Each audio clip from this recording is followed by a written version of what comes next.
نحمدک یا رب العالمین، اما بعد۔ فرد قائم ربط ملت سے ہے تنہا کچھ نہیں، موج ہے دریا میں اور بیرونی دریا کچھ نہیں۔ حضرات، آپ تاریخ کا مطالعہ کیجیے، اس کے اوراق کو کھنگال کر دیکھیے کہ وہ کون سی طاقت تھی جس نے صحرائے عرب میں ہلچل مچا دی تھی، وہ کون سا اصول تھا جس نے ضلالت و جہالت کی تاریک راتوں میں سعادت و ہدایت کا چراغ روشن کیا تھا، وہ کون سی آواز تھی جس نے قیصر و کسریٰ کے تخت و تاج کو لٹ دیا تھا۔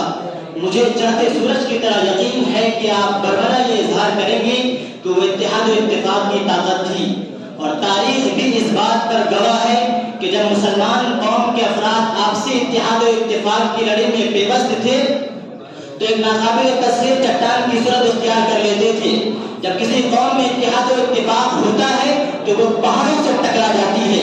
طوفانوں کے مقابلے میں ڈٹ جاتی ہے اور ڈھاڈے مارتے ہوئے سمندر میں کود جاتی ہے، پھر ان کے سامنے دوسری مخلوق بھی دار عنکبوت ہو کر رہ جاتی ہے۔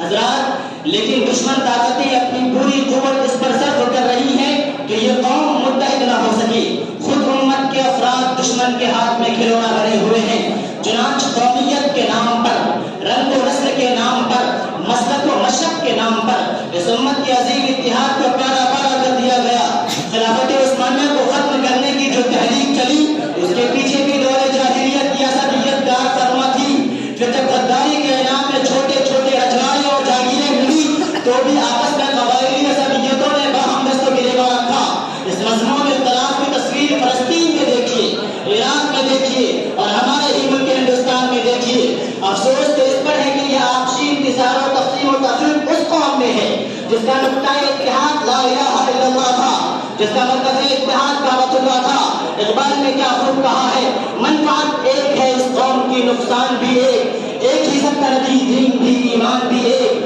حرم پاک بھی، اللہ بھی، قرآن بھی ایک، کچھ بڑی بات کی ہوتے جو مسلمان بھی ایک۔ مسلمانوں کا اتحاد و اشتراک مذہب کی بنیاد پر قائم ہے، کیونکہ جب مسلمانوں کا قافلہ رنگ و نسل کے فرق و تفاوت کو ختم کرتے ہوئے، ذات و برادری سے ماورا وطنیت و عقیدت کے بتوں کو توڑتے ہوئے، حسب و نسب کی کھائیوں کو کاٹتے ہوئے وحدت اسلامی اور قوت اسلامی کا علم لے کر مکہ مکرمہ سے نکلا تو مدینے نے میزبانی کی۔ پھر جب مدینے سے اسلام کے سورج کی کرنیں اپنی ضیاء بکھیرنے لگی تو ہر قوم و قبیلے کے لوگ اس کے آغوش مساوات میں آ کر نقش ماضی اور جاہلی تعصبات کو مٹاتے ہوئے قافلہ اسلامی کے سالار بنتے گئے، ملت اسلام کے فرد بنتے گئے۔ اقبال نے کیا خوب کہا ہے، درویش خدا مست نہ شرقی ہے نہ غربی، گھر میرا نہ دلی نہ سپاہا نہ سمرقند، اور انہوں نے اس انداز سے بھی ترجمانی کی ہے، یہی مقصود فطرت ہے، یہی رمز مسلمانی، اخوت کی جہانگیری، محبت کی فراوانی، بتانے رنگ خون کو توڑ کر ملت میں گم ہو جا،